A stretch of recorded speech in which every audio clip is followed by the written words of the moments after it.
सत साहिब सतगुरुदेव की जय। बंदी छोड़ कबीर साहिब जी की जय। बंदी छोड़ गरीबदास जी महाराज जी की जय। स्वामी राम देवानंद जी गुरु महाराज जी की जय हो।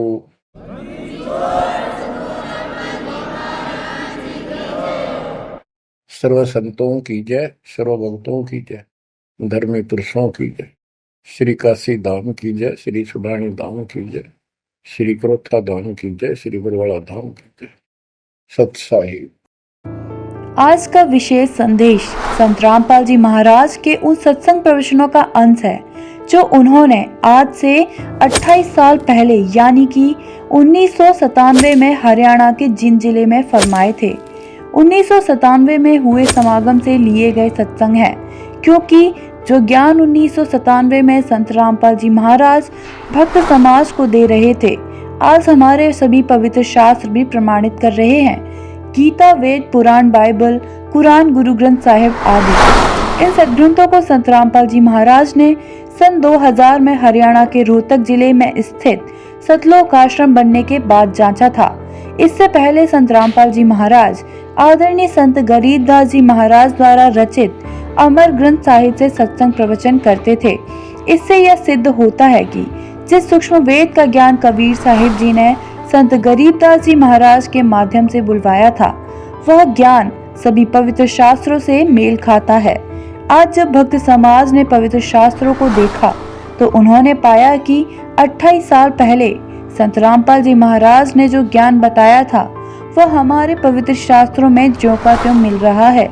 सुनिए संत रामपाल जी महाराज जी के मुखारविंद से आज का विशेष संदेश। इन मूर्खों ने ये भी नहीं मालूम कि संत कैसे होते हैं। वो बहुत सियाना बनकर अपने मन के अंदर अंदर ये विचार कर रहा है और सोचा है कि मैं अच्छा बेवकूफ सो छोटी सी बात को सुनकर आंख मीच के 500 किलोमीटर यानी 150-200 मील चले आया और देखियो मेरे को महात्मा मिला। अपने अंतःकरण को कोस रहा है, अपनी आत्मा को कसोट रहा है कि मैं महामूर्ख हूं। किसे होके कहने से और सच मान के इतनी दूर धक्के खाने आ गया। मेरे आज खूब खोटे लगे। अब बंदी छोड़ तो अंतर्यामी थे, उन्हें पहले पता था कि इसके मन में क्या धारणा आ ली, तो सभी वहां पर जो बैठे मौजूद भगत जन थे उनको सबको भेज दिया किसी ना किसी कार्यवश, और आपको अपने आप को कहने लगे कि मेरे लिए एक बाल्टी पानी की रख जाओ, मैं स्नान करूंगा। तो भगत जियों ने वहां के दो सेवक थे, एक बाल्टी पानी की रख गए और महाराज स्नान करने लग गए अपना धोती बांध के। स्नान जब कर लिया तो स्नान करने के बावजूद जो सूखी धोती थी दूसरी धोती बदली, तो महाराज जी ने एक उंगली का ऐसे दूर कर ली, हाथ से न्यू कर लिया। ऐसा महसूस हो रहा कि जैसे इसका कोई चोट लगी हुई है। राम राय वहां पर बैठा था, उसको कहने लगा, भाई राम राय, प्रथम तो महाराज ने नाम भी नहीं पूछा था उसका कि तेरा क्या नाम है, और उनका स्वाभाविक नाम ले दिया कि राम राय एक बार आना भाई, मेरे हाथ का चोट लगी हुई है और मेरी यह धोती बांध दे। धोती के ऊपर एक और धोती का हिस्सा जिसको अड़बंद कहते हैं रोहतक की भाषा में, हरियाणा की यानी ये 3-4 जिला में तो ये अड़बंद कैसे, यानी धोती के ऊपर का जैसे समझ लो एक अलग से कपड़ा बांध ले, लेकिन वो कपड़े का ही एक हिस्सा मजबूतीकरण की खातिर बेल्ट की तरह बांधा जाता है। तो वो कहने लगा, इस मेरे अड़बंद को आप अपने हाथ से बांध दीजिए, मेरा हाथ काम नहीं करता।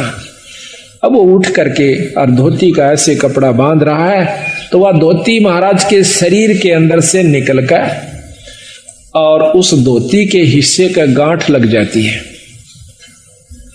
अब राम राय ने सोचा कदे तेरे धोखा लग गया हो, फट खोली दोबारा, और सतगुरु ने मुंह एक तरफ कर लिया कि जानू देख ही नहीं रहे हो। तो उसने फिर जल्दी से दोबारा फिर बांधा, फिर इसी प्रकार गांठ लगाने लगा। गांठ बंदी छोड़ गरीबदास जी के शरीर में आकर पार हो गया धोती, और धोती का गांठ लग गई। तीसरी बार फेर किया तीसरी बार कर लिया जो बंदी छोड़ कहते हैं राम राय, अरे मैं तो एक साधारण सा व्यक्ति हूं भाई, हम तो एक छोटे से जमींदार व्यक्ति हैं और आप पे या गांठ नहीं लागी रहे, की बात होगी।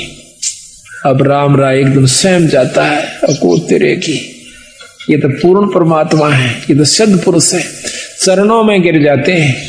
न्यों का भगवान मुझे मालूम नहीं था, हे सतगुरु हम तो अज्ञानी जीव हैं, मेरे मन की जो धारणा कुछ और थी मालिक, आपने मेरा भ्रम दूर कर दिया।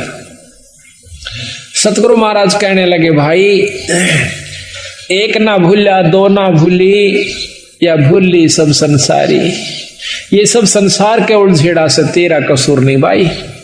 प्रथम तो हम राम नाम नहीं चाहते, राम नाम चाहते भी हैं तो भगत जी हम कुछ और ही धारणा बना रखी है।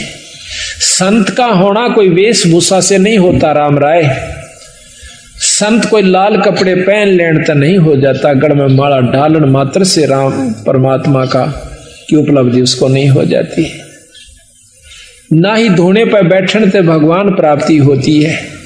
परमात्मा की पाने के लिए एक साधारण सा तरीका है जो कि हम बताते हैं। तो वो कहता है सतगुरु मैं तो इतनी दूर से आया हूं और आपकी अमृतमयी मुखवाणी से, आपकी अमृतमयी वाणी से, आपके मुख कमल से सुनना चाहता हूं मालिक, अगर आप मुझे योग्य समझे तो कुछ सतगुरु समझाने की कोशिश कीजिए। तो बंदी छोड़ ने उसका नाम झुमकरा रख दिया कि झुमकरा भाई, झुमकरा क्यों रखा उसका नाम कि उसका मन झूम रहा था, वो डगमग था बेचारा, बहुत विचलित था, तो इसलिए उसको झुमकरा कहा। तो यहां कहते हैं वो था विष्णु उपासक थे राम राय जी, क्योंकि पंजाब के अंदर भी बहुत उपासना भगवान विष्णु कृष्ण जियों की यानी 90% अब भी हो रही है।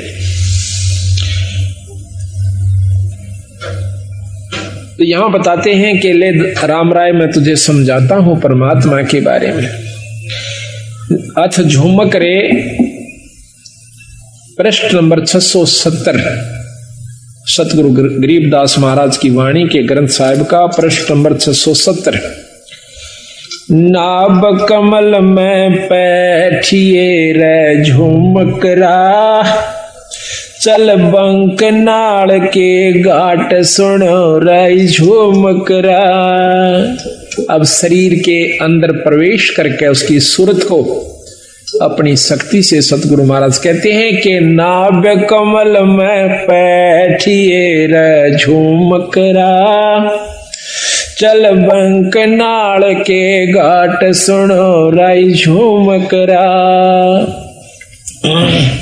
नाभि कमल अंदर सूरत समो और नाभि कमल है सुंडी के पीछे ने, इसमें चलिए और वहां से फिर बंक नाड़ एक नाड़ी से पतली सी उसके महा का प्रवेश जब ये सुरत करती है, वह नाड़ी सुरंग के समान लगती है। जैसे दूरबीन को उल्टी तरफ से देखा इतनी होती है, वह कम से कम 20 फुट लंबी नजर आया करे और बहुत चौड़ी नजर आवेगी दूरबीन। हम ये लेवल मशीन होती थी हमारे महकमे में, उसको जब उल्टी तरफ देखते थे वह इतनी होती है एक बिलात की, और उल्टी तरफ से देखते तो वह कम से कम 10 फुट की इतना चौड़ा लंबा उसका विस्तार नजर आया करता था उस लेंस के कारण।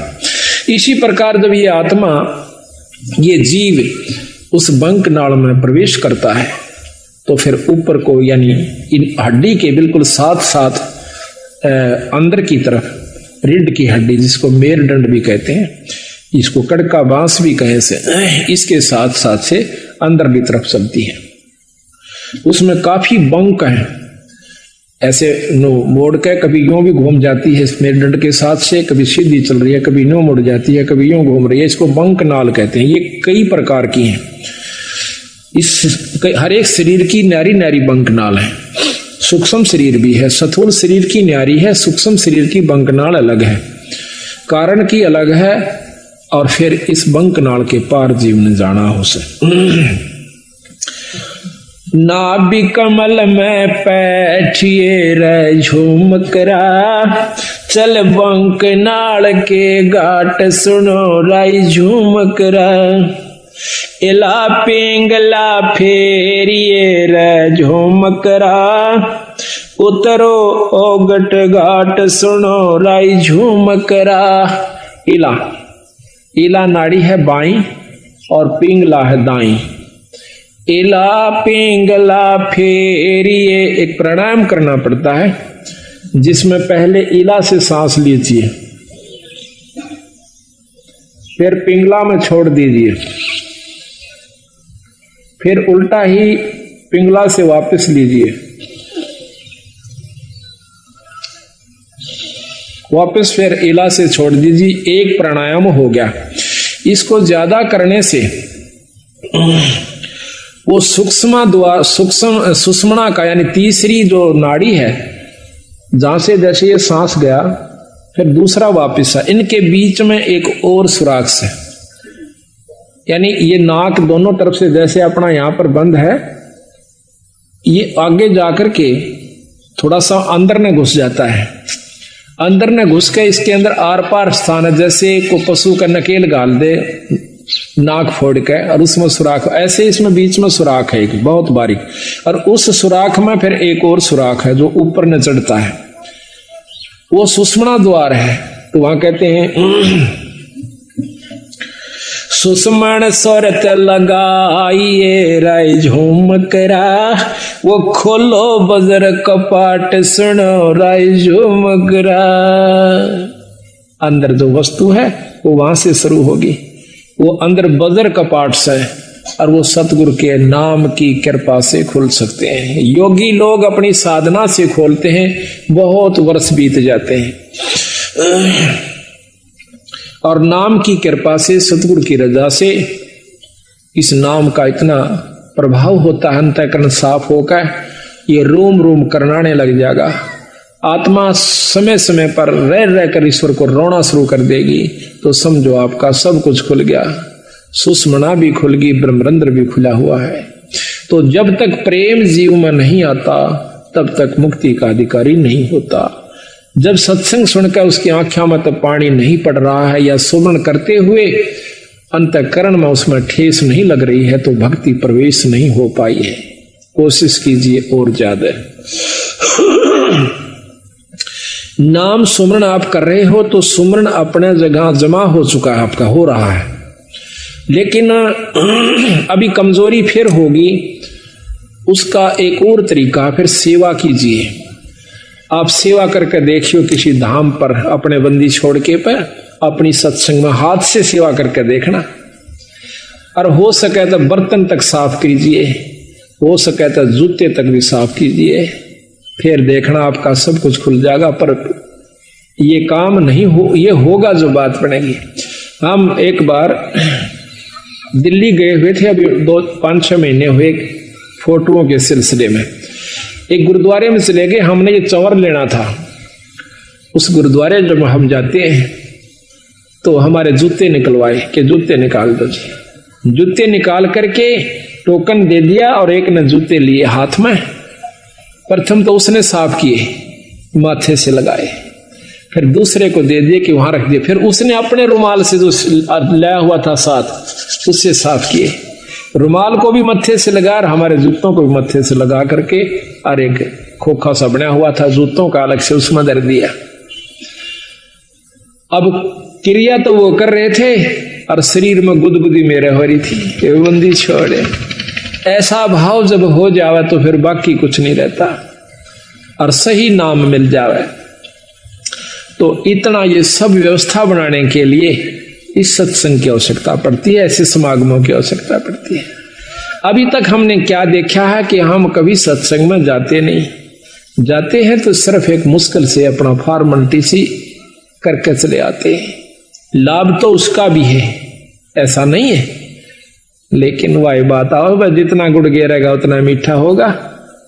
यही कारण से थोड़ा सा हिम्मत करो, क्योंकि सबसे बड़ा हमारा अभिमान अहंकार राक्षस है। जब हमने मत्था टेक दिया, जब हमने लंबी डंडौत ही कर दी, फिर कसर कौन सी राख ली? उसके बावजूद फिर अकड़ का है कि जब सर्व सौंप दिया तो फिर अकड़ नहीं। इसको करके देखो कभी तो कितना आनंद आता है। आप सत्कर मान लियो मुझे, तो आप मतलब समय नहीं देते, मैं अब भी आपके जूते साफ कर दो, ठाके दर दो मुझे। कोई नो ये एक मात्र भी ये नहीं है कि मैं बहुत बड़ी पर उस पर पहुंच चुका हूं ना।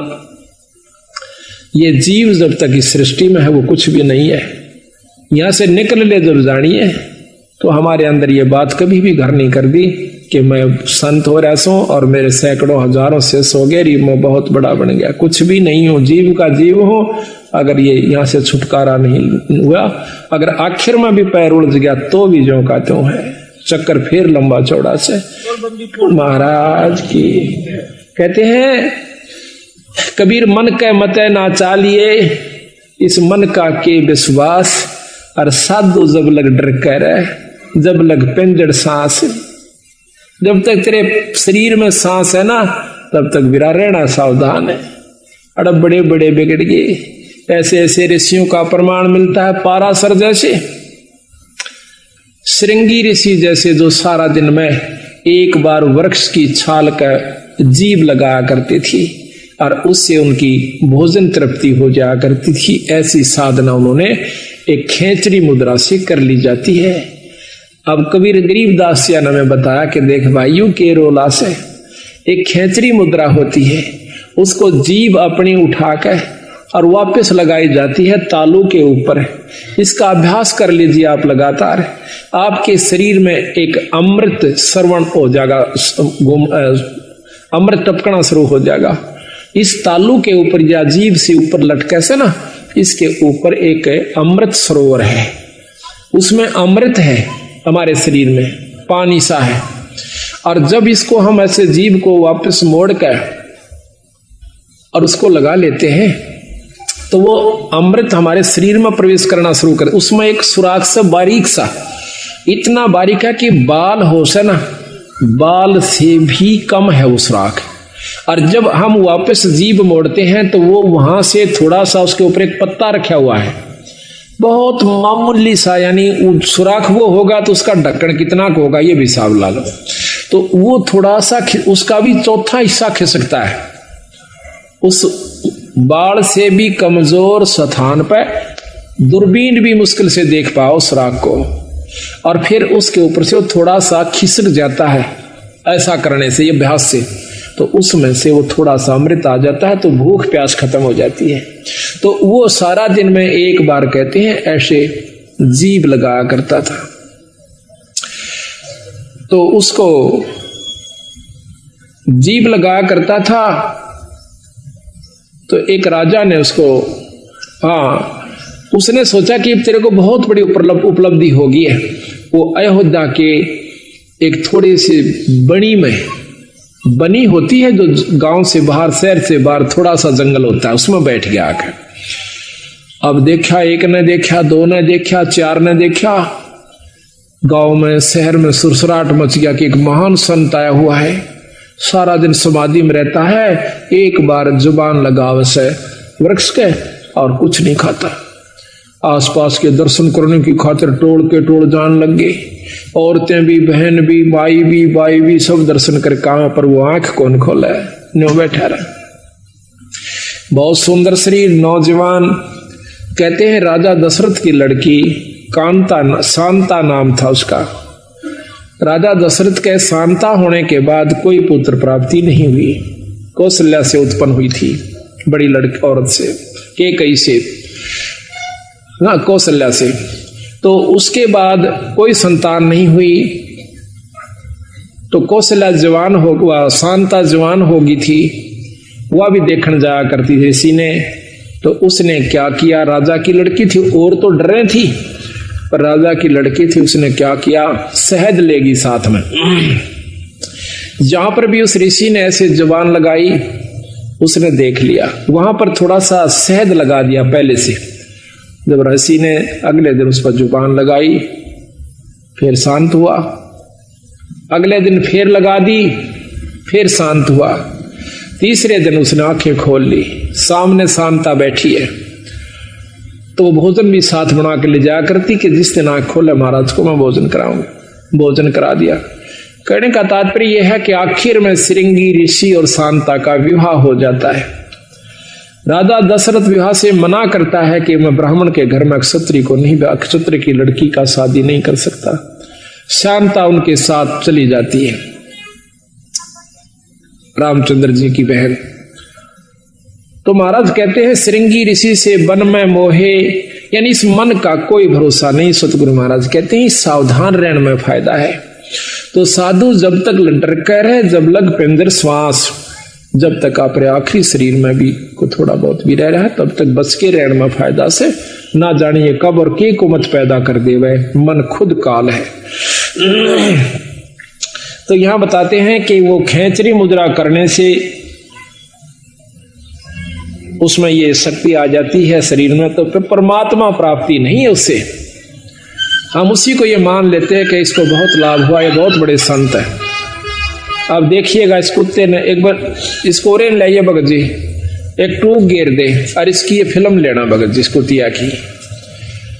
अब इसको देख कर भी कालजा नहीं हिलता है, एक रोटी घेर दो उसको, वो आप जाना भगत जी वहां पर, वो फिल्म कुत्ती की देख पूरी अच्छी तरह उसकी खाज लगी हुई है, क्या हाल हो रहा है इस बेचारी का। और ये भी कभी मनुष्य शरीर में थी, ये कभी प्राणी भी होगी, पटरानी भी होगी, आम औरत भी रही होगी, मनुष्य भी रही होगी। आज इसकी क्या हालत हो रही है, एक टूक की खातिर, एक रोटी खातिर दर दर भरम रही है। और हम अब भी आंख नहीं खोलते, इतना ज्ञान होए पाछे भी, तो भाई बहुत कमजोरी में सो आप। तो महाराज कहते हैं सुषमण सोरत लगाइए राय झूमकरा, वो खोलो बजर कपाट सुनो राय झूमकरा, काया नगरी जद बस राय झूमकरा, जद घर आवे आठ सुनो राय झूमकरा। ये काया नगरी जब बसेगी, जब भगवान भजन के काबिल होगी, जब इसमें सील, संतोष, विवेक, अक्षमा, भाव, भक्ति, नम्रता, दया, ये 8 प्रकार की व्यवस्था उत्पन्न हो जाएगी, अहंकार खत्म हो जाएगा। काया नगरी जद बसै राय झूमकरा, जद घर आवे 8 सुनो राय झूमकरा, द्वादश बांध लगाइए राय झूमकरा, नक सरवर पे ध्यान सुनो राय झूमकरा, शंख पदम उजियार है रे झूमकरा, जा कोट कलास सिभान सुनो राय झूमकरा। फिर उस ईश्वरीय शक्ति का आप दर्शन कीजिए। जा दोना मरुआ फूल है राय झूमकरा, अक्षय वृक्ष स्थान सुनो राय झूमकरा, राय चमेली केवड़ा रे झूमकरा, सूरजमुखे शोभान सुनो राय झूमकरा, सुरत नरत दो अंसणी रे झूमकरा, मान सरोवर नाम सुनो रे झूमकरा। के अंदर जब आप जाओगे, अंदर ईश्वरीय शक्ति की आपको झलक होना शुरू होगी। अब कोई तो शुरू में ही प्रकाश नजर आता है, कोई भी इष्ट है, कोई भी देव है, उसका प्रकाश होता है।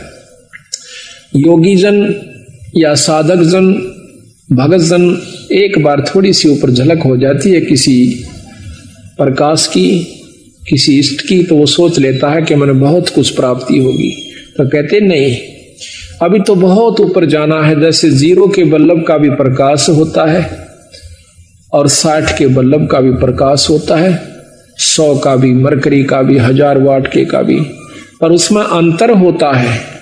इसी प्रकार हर इष्ट में, हर परमात्मा में ब्रह्म, पार ब्रह्म, पूर्ण ब्रह्म, इन सब मंत्र बताया सतगुरु महाराज ने कि जब तक आप पूर्ण ब्रह्म से नहीं आपका संपर्क होगा, वो भक्ति नहीं मिलेगी, तब तक आप मुक्त नहीं हो सकते। लेकिन अभी तक जो ये झलक दे रहे हैं, जो झुमकरा को, राम राय को ज्ञान था 3 लोक की भक्ति का, वही बता रहे हैं। अनभय मालन ओ तेरी रे झुमकरा, फूलन सेज बिछाई सुनो राय झुमकरा, छतर सिंहासन श्वेत है रे झुमकरा, पलकों चौरा डुराई सुनो राई झूम करा। अरस देवंगना गाँव ही रे झूम करा, अनहद सबद घमोड़ सुनो रे झूम करा।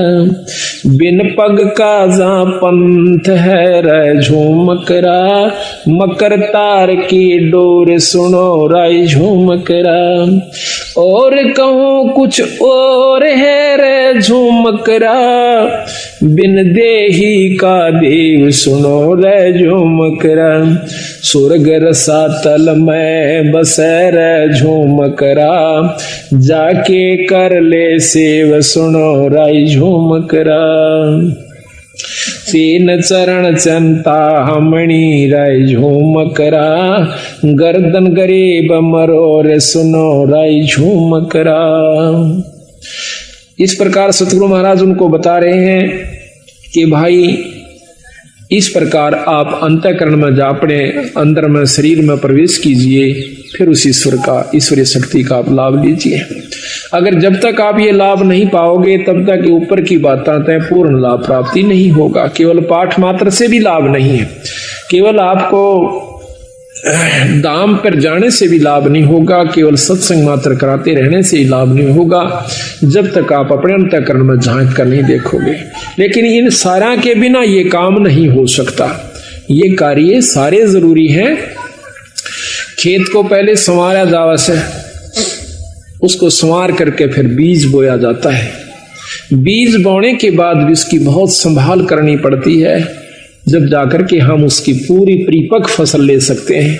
इसी प्रकार परमात्मा के नाम पर लगने पहले सत्संग की आवश्यकता होती है। नाम लेने के बावजूद सेवा, सत्संग और दान धर्म की पूरी आवश्यकता पड़ती है। साधुओं की सेवा, संतों की सेवा, सत्संग की सेवा, ये भी साथ चलेगी। जिस प्रकार खेत में बीज बोए पाछे उसमें खाद, पानी, रखवाली, सारी चीज की आवश्यकता पड़ती है।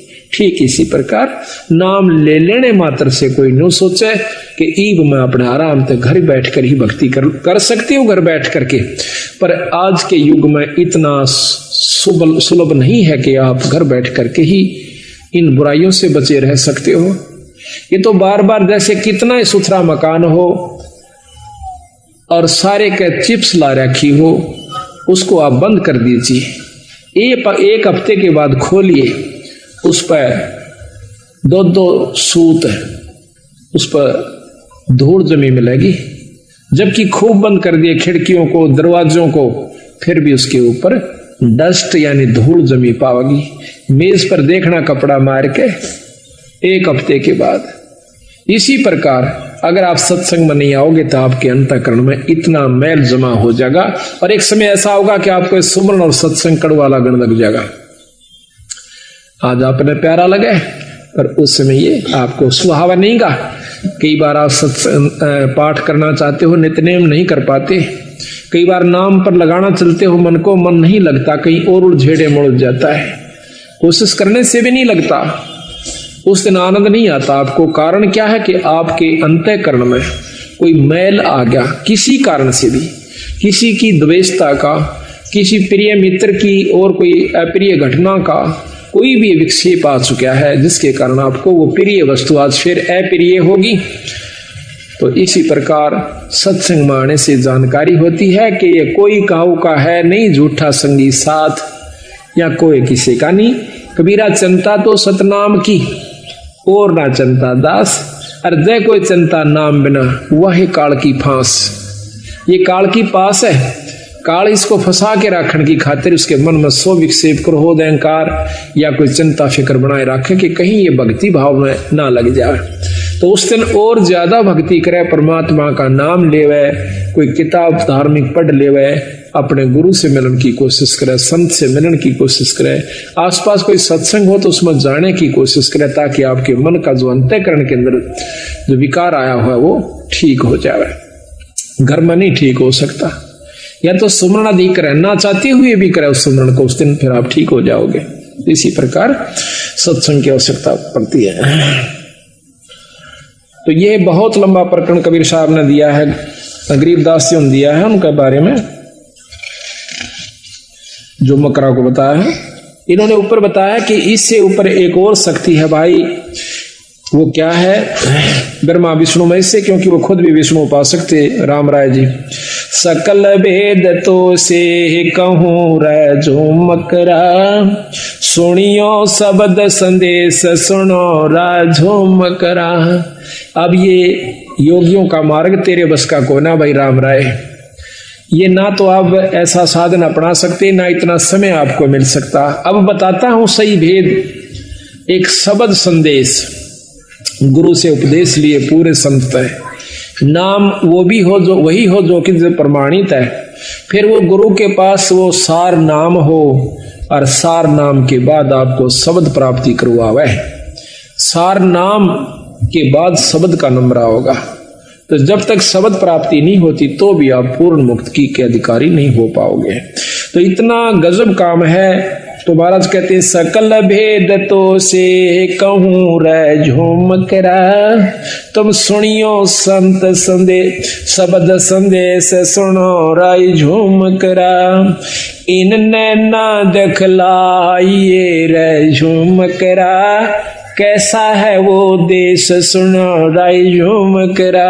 अब बंदी छोड़ कहते हैं कि ना तो इतने समाधि यानी ये कोशिश करने की आवश्यकता प्राणायाम आदि की, मेरे शब्द में मेरे नाम में वो शक्ति आपको इन आख्यात नो का नो आंख खुली है और सुरत सतगुरु के चरणों में जा चुकी होती, इसको सहज समाधि कहते हैं। ये मेरे नाम में शक्ति है, मेरे शब्द में शक्ति है।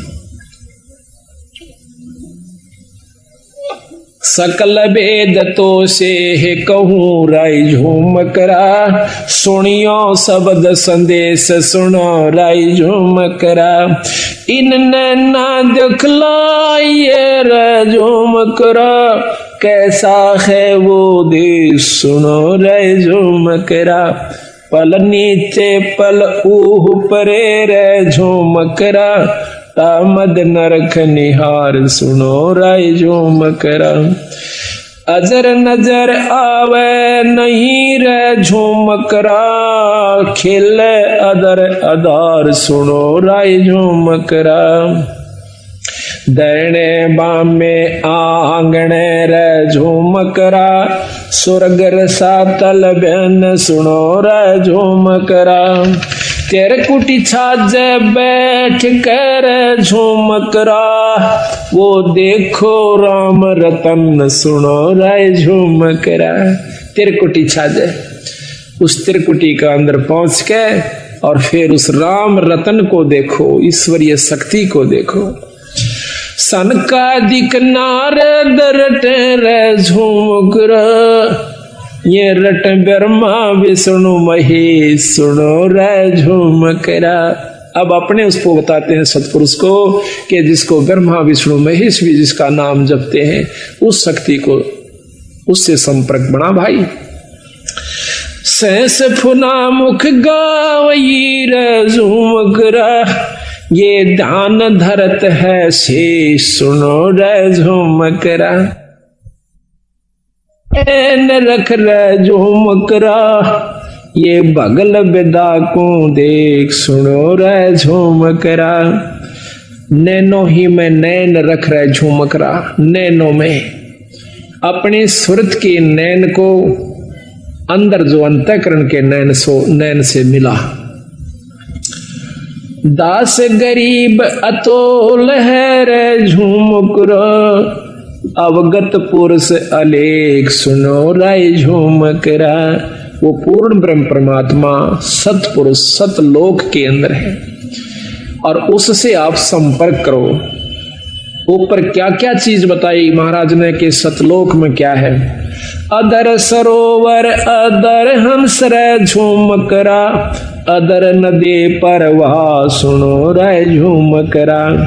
अदर नान स्नान है रे झुमकरा, अदर माछ मन राह सुनो रे झुमकरा। अदर बाग बेले बने रे झुमकरा, अदर फूल गुंजार सुनो रे झुमकरा।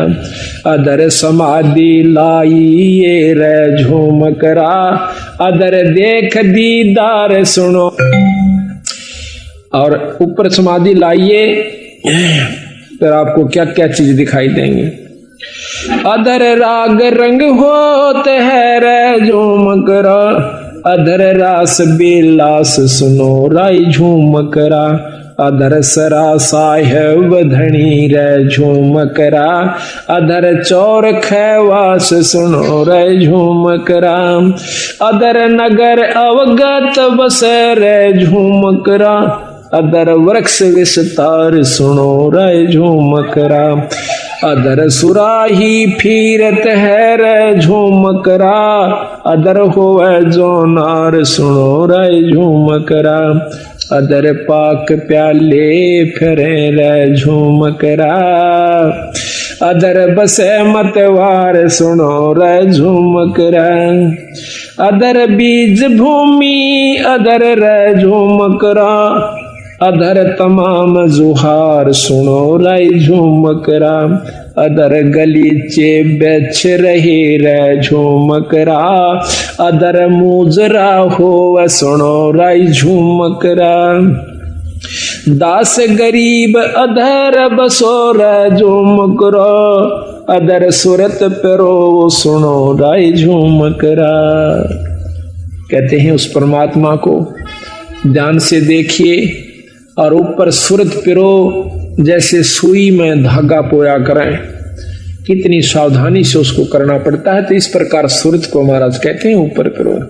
तो जब उस राम राय के बहुत लंबा प्रकरण से आज पौन घंटे का मार्ग बहुत न्यारे न्यारे विस्तार से सतगुरु महाराज ने इसमें दे रखा है, हर चीज के हर पहलू के ऊपर उसको बताया। फिर वो प्रश्न करता है कि महाराज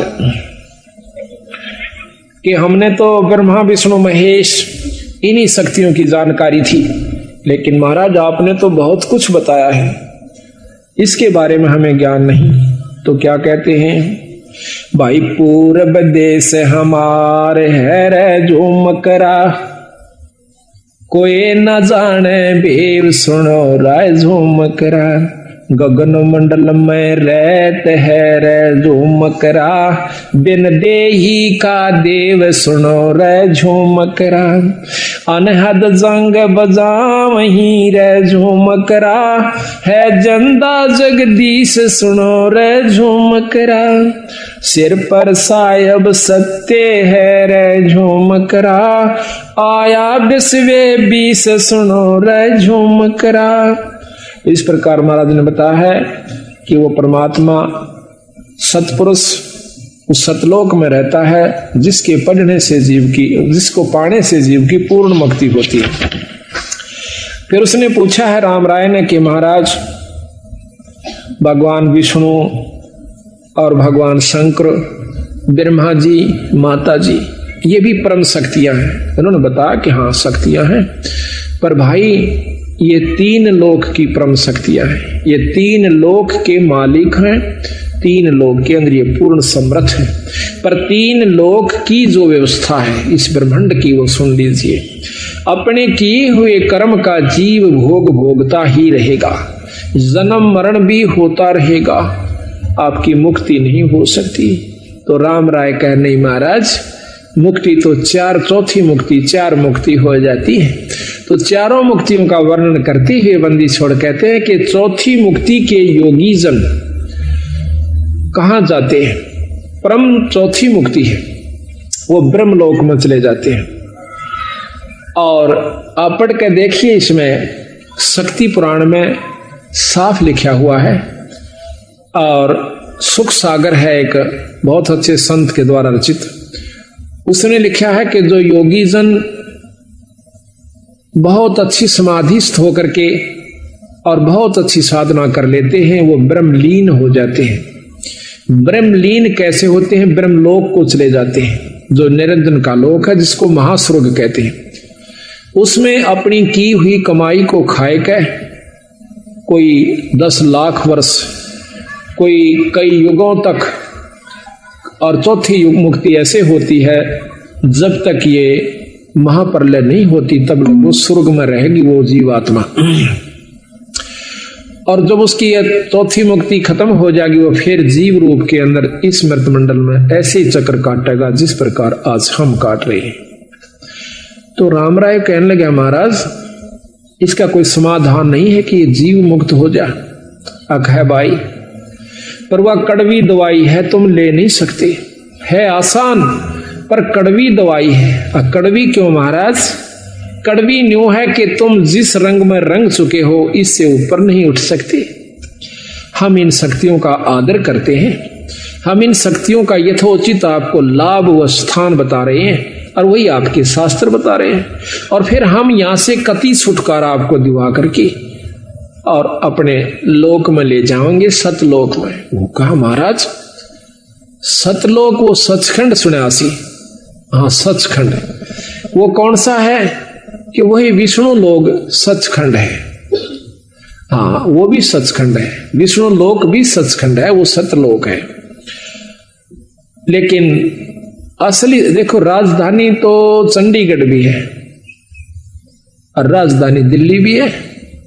तुमने राजधानी शब्द सुना है पर उसकी जानकारी को ना कि राजधानी चंडीगढ़ में किस शक्ति की स्थान वास है और दिल्ली के अंदर किस शक्ति का वास है। यही मैं बताना चाहूं सो आपने कि विष्णु लोक भी सतलोक का बीरा, पर सतलोक एक और भी है जिसके सबके ऊपर जिस शक्ति का पूर्ण रूप से वास है। क्या है वो? पूर्ण ब्रह्म परमात्मा, उसके ऊपर कोई शक्ति नहीं है। तो उसके बारे में एक शब्द आपको सुनाते हैं। निर्विकार निर्भय तो ही और सकल भय माने जी साधो और सकल भय मान सब पे तेरी साहिबी सब पे तेरी साहिबी तुझ पर साहिब ना निर्विकार निर्भय निर्विकार निर्भय तू ही और सकल भयमान ए जी साधो और सकल भयमान सब पे तेरी साहिबी सब पे तेरी साहिबी तुझ पर साहिब ना निर्विकार निर्भय संध्या सुमरण आरती भजन भरोसे दास ए जी साधो भजन भरोसे दास मनसा वाचा कर्मणा मनसा वाचा कर्मणा जब लग घट में सांस निर्विकार निर्भय निर्विकार निर्भय तू ही और सकल भयमान ए जी साधो और सकल भयमान सब पे तेरी साहिबी सब पे तेरी तुझ पर साहिब ना निर्विकार निर्भय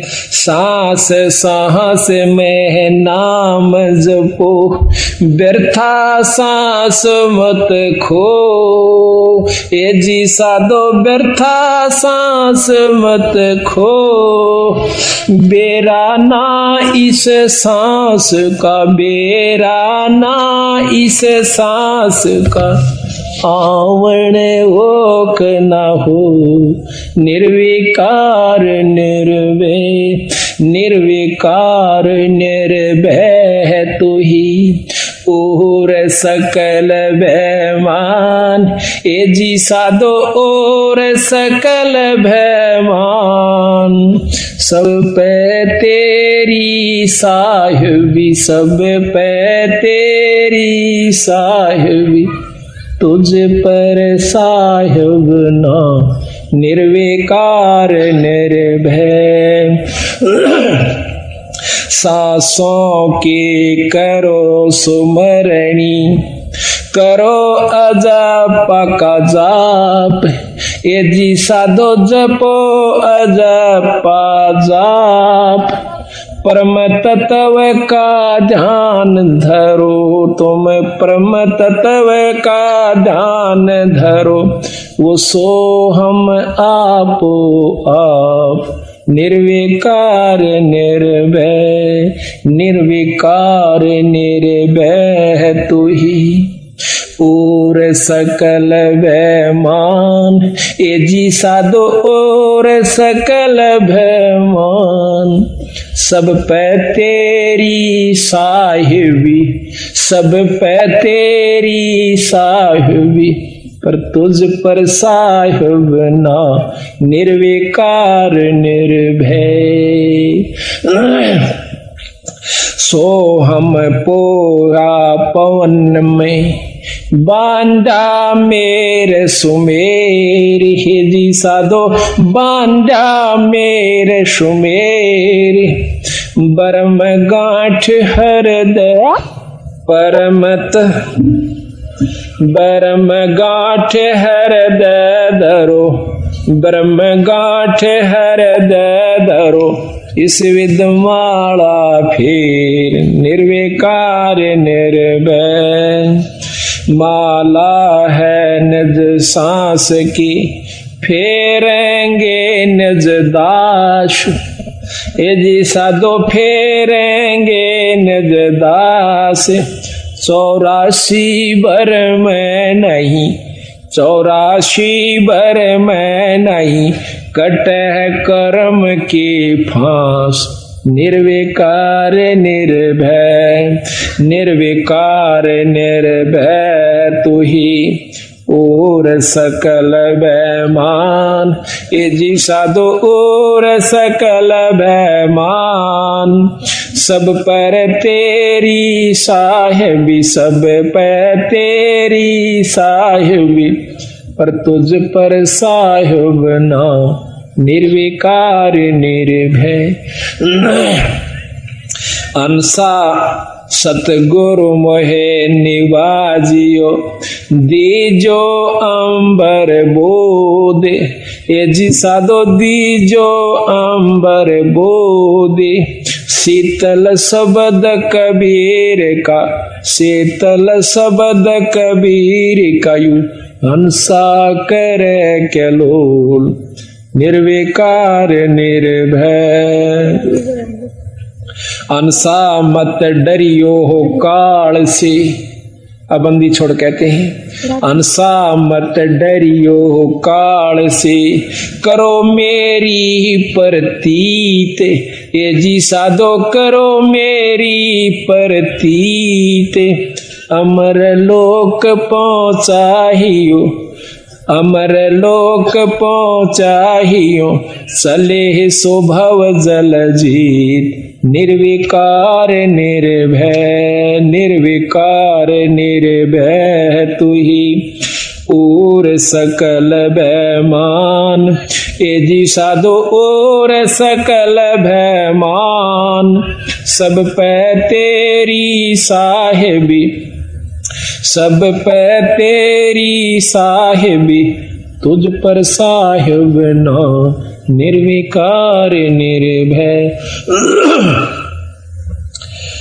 भवजल में बहु काग हैं, कोई कोई हंस हमार, ए जी साधो कोई कोई हंस हमारे, कह कबीरा धर्मदास से, कह कबीरा धर्मदास से, उनका खेवा उतारूं पार, निर्विकार निर्भय, निर्विकार निर्भय तू ही और सकल भयमान, हे जी साधो और सकल भयमान, शब पर तेरी साहिबी, शब पे तेरी साहिबी, पर तुझ पर साहिब ना, निर्विकार निर्भय।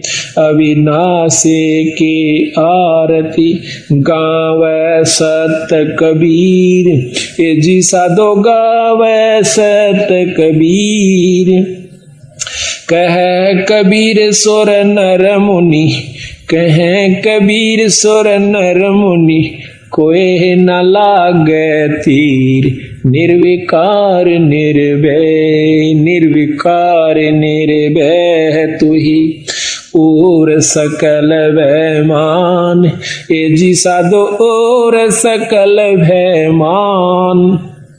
सब पे तेरी साहिबी, सब पे तेरी साहिबी, तुझ पर साहिब ना निर्विकार निर्भय। अब देखो बंदी छोड़, इसमें सारा वेद देगी। धर्मदास जी विनती करते हैं कि परमात्मा अब मुझे ज्ञान हुआ मालिक कि तेरे ऊपर कोई शक्ति नहीं है।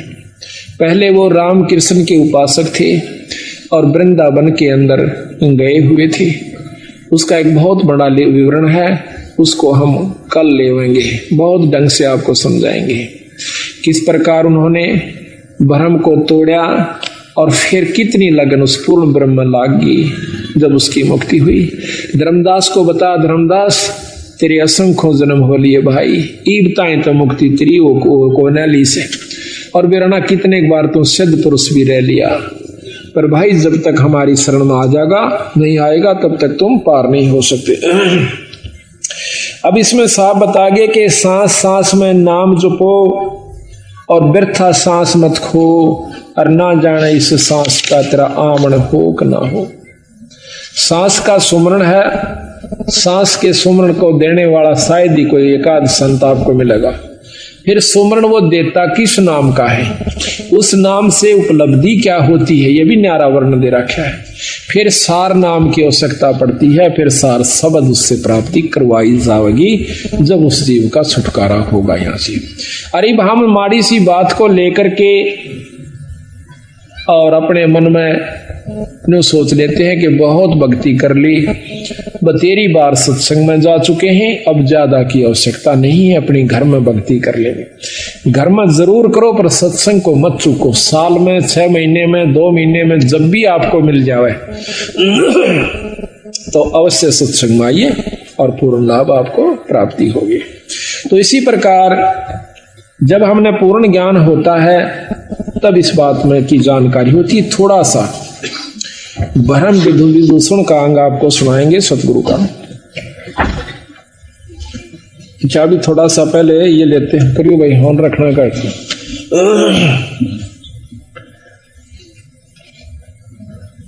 आदि पुराण आपको सुनाते हैं, कुछ अंश का, सारा तो नहीं सुना सकते क्योंकि उसका थोड़ा थोड़ा आपको भेज दिया जाएगा। आदि पुराण से इस बात की पूर्ण रूप से जानकारी हो जाती है कि बंदी छोड़ कबीर गरीबदास जी पूर्ण परमात्मा थे। उन्होंने आज से लाखों वर्ष पहले की रामायण को लिख दिया। सतयुग के अंदर जो व्याख्या हुई है, जो जो संत हुए उनके पूरा प्रमाण उन्होंने हमें दिया। और गीता जी को लिखा, 18 पुराणों का समावेश अपने वाणी के अंदर कर दिया। और इस वाणी के पाठ मात्र से कितना लाभ हो जाता है, इसका आपको पूर्ण लाभ हो ज्ञान होगा।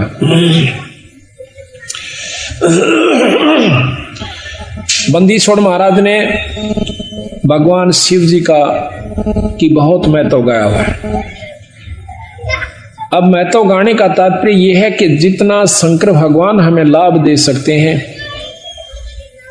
उन्होंने इसमें वर्णन कर दिया कि आप ये काम कर सकते हो। जैसे नवाब राज्य के अंदर नवाब होता है, नवाब के बारे में भी पूरी जानकारी संविधान में लिख दी जाती है। जैसे मुख्यमंत्री के बारे में, आजकल मुख्यमंत्री हो गए तो मुख्यमंत्री के बारे में पूरी जानकारी दी जाती है। इतिहास अपने कानून के अंदर के इसमें कितनी शक्ति है, ये क्या कार्य कर सकता है और कितनी इसको पावर्स होती हैं। फिर इसके बाद प्रधानमंत्री की भी लिखी जाती हैं। इस प्रकार गरीबदास महाराज का ये ग्रंथ साहब परमात्मा का संविधान है। इसमें जिस इष्ट की जितनी शक्ति है वह खोल कर लिखी है और उसका लाभ बताया है और फिर उसकी हानि बताई है। तो यहाँ पर आपको आदि पुराण के अंदर बंदी छोड़ की वाणी का थोड़ा सा देंगे झलक।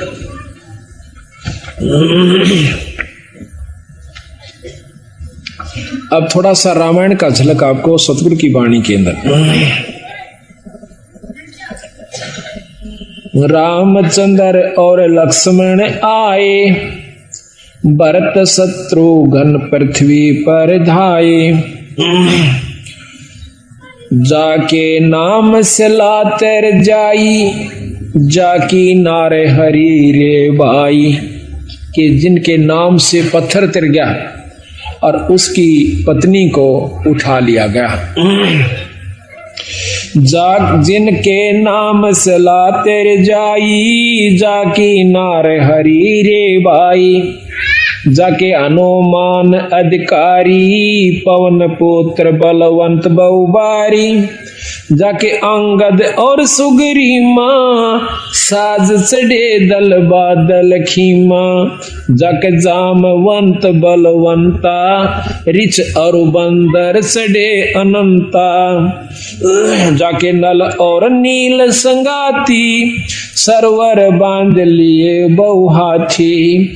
जा दिन अंगद सला फेराई, रावण दूत सभी थे भाई। जिस दिन अंगद ने अपने पैर रख दिया, उस दिन नौका है वो रावण के निरे दूत थे। शिला के ऊपर पत्थर पैर रख दिया कि मेरे पैर न घुमा दो, तुम ज्यादा योद्धा हो। तो कहते हैं कि रावण के वो सभी दूत वहां पर थे, उनसे अंगद का पैर नहीं हिला। एक दूत टरा नहीं टारा, रावण गर्भ किया सो हारा। अब गर्भ के ऊपर फेर ले आए सतगुरु कि रावण ने अभिमान कराया था अपने बेटे और पोतों का, एक से एक बलशाली भाइयों का, और सर्व सोने की लंका का। तो कहते हैं उसने गर्भ किया सो हारा। एक दूत टरा नहीं टारा, रावण गर्भ किया सो हारा। जाकर पौनी हनुमंत बंका, सो तो कूदा लंक बिलंका। जिन 9 लख बाग उपारा, सो तो डारे दिया मझधारा। 9 लख बाग को पाड़ के और जंग उसमें समुद्र में फेंक दिया सारे को। ये प्रकरण उस समय का है जब हनुमान जी भगवान राम की अंगूठी को, मुद्रिका को लेकर के और सीता की खोज में जाते हैं।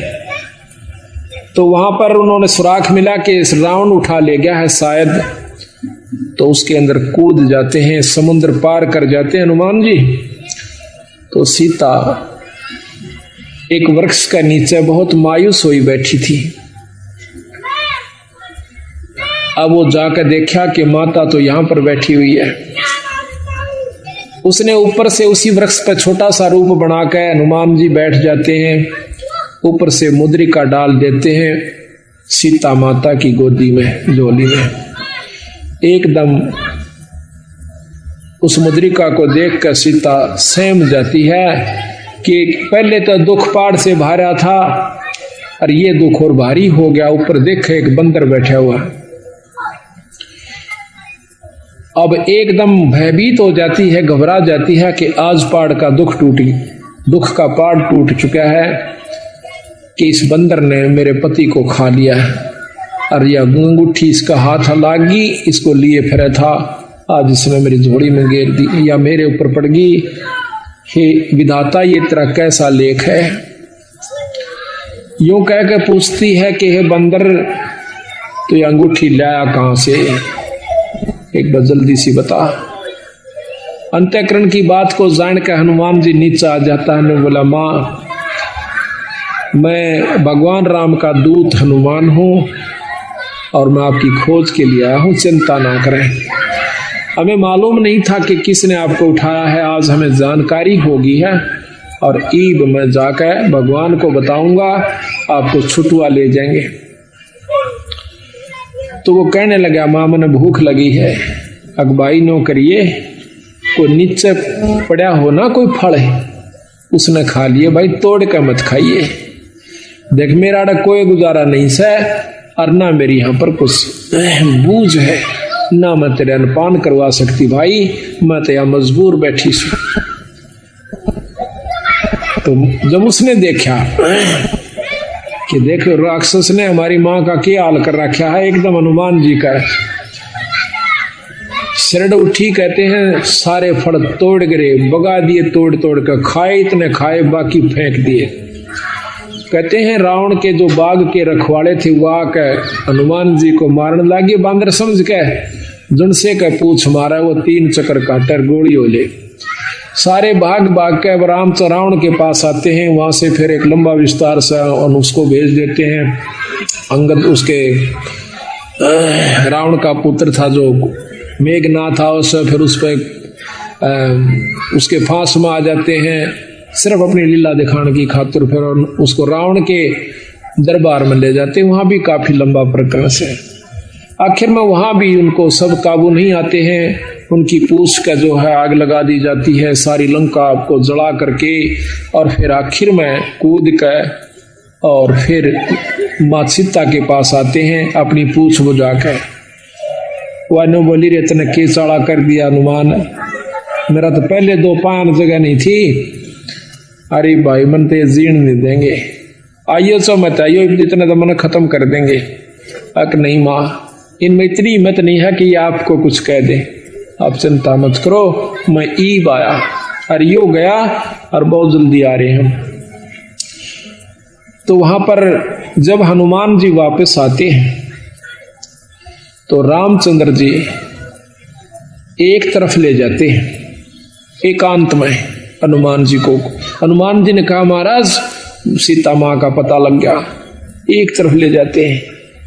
अब रामचंद्र जी अपनी सूझबूझ का काम लेते हैं, पहले हनुमान से ये पूछ लूं कि कहीं वो रावण की तो नहीं हो चुकी है।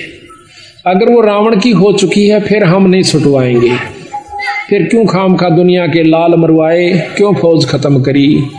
अगर वो उसकी हो चुकी है तो हम नहीं लावांगे। तो एकांत में जाकर ने पूछा है हनुमान जी आपने सीता के दर्शन किए महाराज? किए। हनुमान रामचंद्र जी पूछते हनुमान जी कैसे वस्त्र पाए थे, और आपको खाने के लिए राज दरबार में लेके गई थी, क्या वही मंगाया था? रावण के सेज पर वह जाती है कि नहीं जाती है? कैसा हार श्रृंगार कर रखा था? तो हनुमान जी कहते हैं भगवान, अब उसका थोड़ा सा वर्णन आपको सुनाते हैं। यानी एक एक बात इतनी मार्मिक ढंग से गरीबदास से लिख रखी, शायद तुलसी शायद भी नहीं लिख पाए होंगे। यहां पर रामचंद्र जी प्रश्न करते हैं, हनुमान जी उत्तर देते हैं।